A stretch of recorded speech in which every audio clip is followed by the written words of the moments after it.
Los inicios de la matemática. Se cree que la necesidad de medir el tiempo dio origen a los primeros instrumentos matemáticos antiguos. La necesidad de pronosticar las fases de la luna hizo que el calendario lunar fuera muy útil, especialmente para los cazadores de la época. Los primeros sistemas matemáticos completos se desarrollaron en Babilonia, Mesopotamia, Egipto y más tarde en la antigua Grecia. Pero sin duda alguna, el antiguo Egipto es la mayor civilización tecnológica de la antigüedad. Sus conocimientos científicos en construcción, en medicina, en astronomía y sobre todo su cultura tan refinada nos sigue sorprendiendo y atrayendo hoy en día. Tenían unos conocimientos matemáticos muy avanzados, hicieron progresos asombrosos en la ciencia de las mediciones exactas. Tenían una especie de inspectores territoriales que eran conocidos como extendedores de cuerdas o anudadores, porque usaban cuerdas con marcas o nudos a intervalos iguales para medir sus porciones de terreno. De hecho, geometría significa medición de tierra. Con estos medios eran capaces de construir ángulos rectos, ya que sabían que 3 cuerdas de 3, 4 y 5 unidades de longitud formaban un triángulo rectángulo sagrado para los egipcios. Pero esto también se conocía con seguridad en China, en India y Mesopotamia. Lo que conocemos del conocimiento matemático egipcio proviene de unos papiros encontrados en el siglo XIX en la ciudad egipcia de Luxor.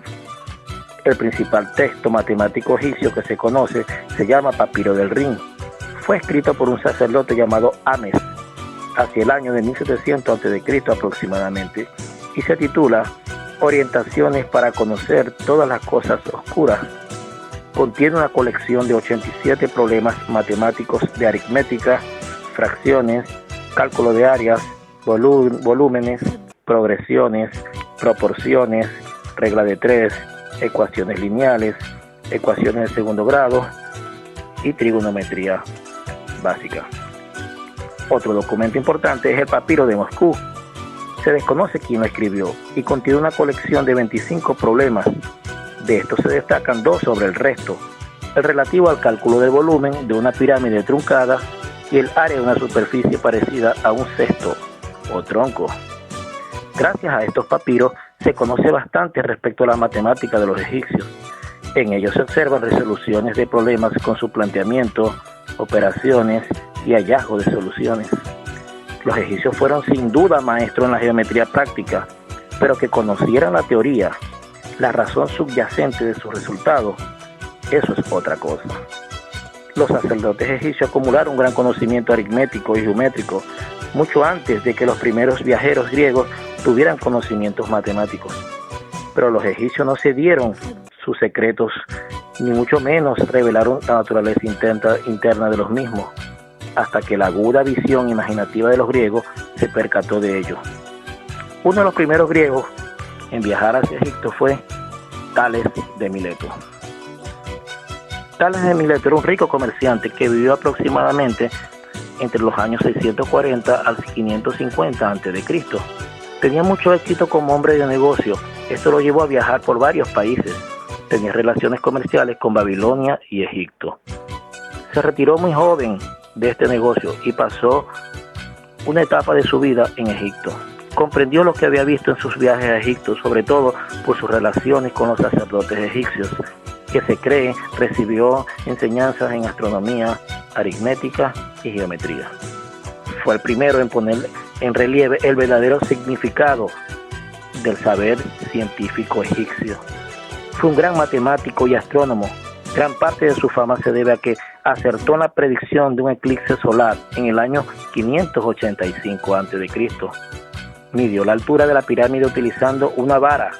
Otros dicen que utilizó su propio cuerpo para medirla. Para esto, introdujo las primeras nociones de razones y proporciones. Al regresar a su tierra, fundó la escuela jónica o escuela de Mileto, junto a Anaximandro y Anaxímenes. Se le atribuyen las primeras demostraciones de teoremas geométricos, pero mediante razonamiento lógico, y por eso se le conoce como el padre de la geometría. También destacó la importancia del lugar geométrico. Fue el primero en calcular el número correcto del día del año y también introdujo un método para encontrar la distancia desde un barco en el mar, pero mediante la observación. Sus teoremas más importantes son: 1. Un diámetro biseca un círculo. 2. Los ángulos en la base de un triángulo isósceles son iguales. 3. Ángulos iguales en triángulos semejantes, entonces los triángulos son iguales. Ángulos inscritos en un semicírculo es recto.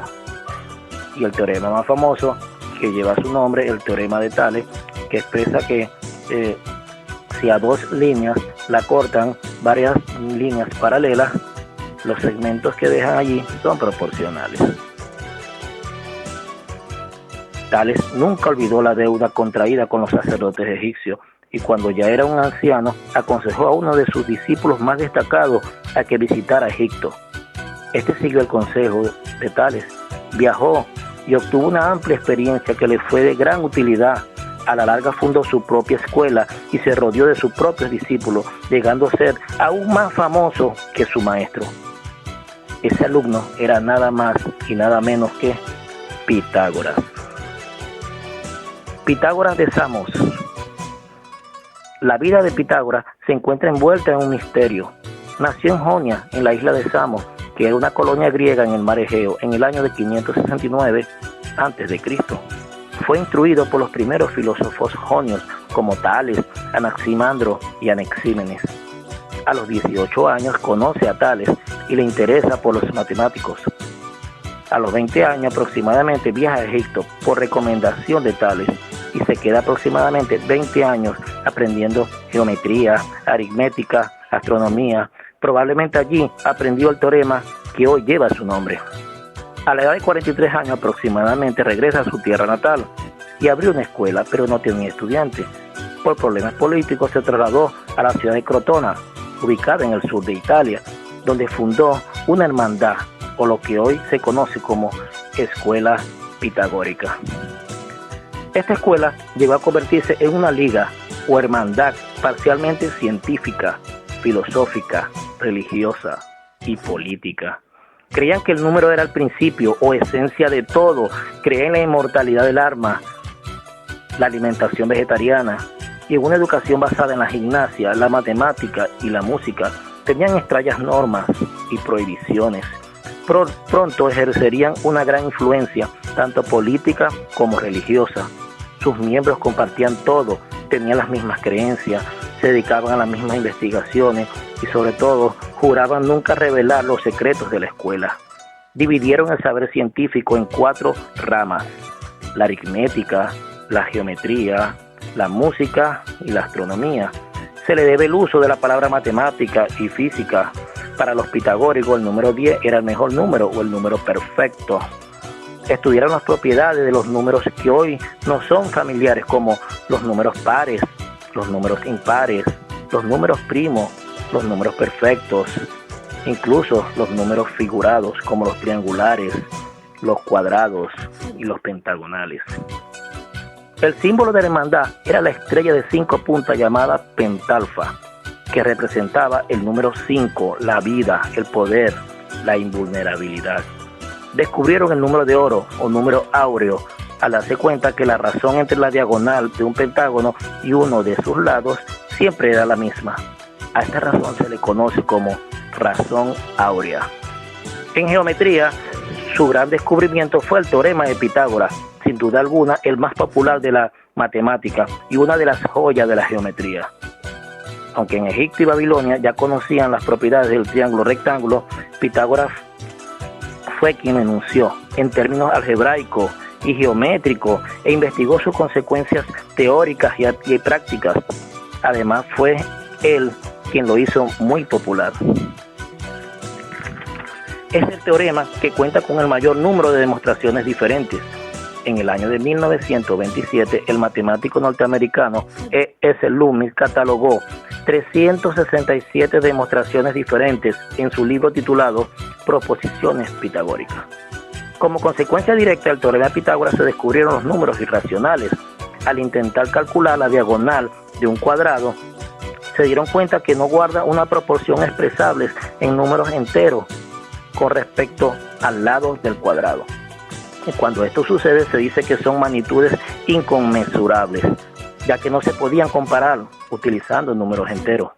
Esto provocó una crisis interna, ya que contradecía su doctrina, y decidieron guardarlo en el más absoluto silencio. En el campo de la música, estudiaron la relación que existe entre la longitud de una cuerda y el tono que produce la onda en ella, sentando las bases para lo que hoy conocemos como escala musical, también conocida como escala pitagórica. La hermandad pitagórica inicialmente quiso mostrar una tendencia contraria a la aristocrática, pero acabó formando una e intervenir en cuestiones políticas. Esto provocó su fin, ya que en una reyerta que ocurrió por peleas por terreno, sus discípulos fueron perseguidos, le incendiaron su sede e incluso asesinaron a algunos de ellos. Pitágoras logra salir hacia una isla cercana y muere poco tiempo después, en el año 500 a.C. Debido a esto, sus discípulos se esparcieron, pero luego se reunieron, expandiendo el legado dejado por su mentor, legado que todavía hoy en día aplicamos y disfrutamos.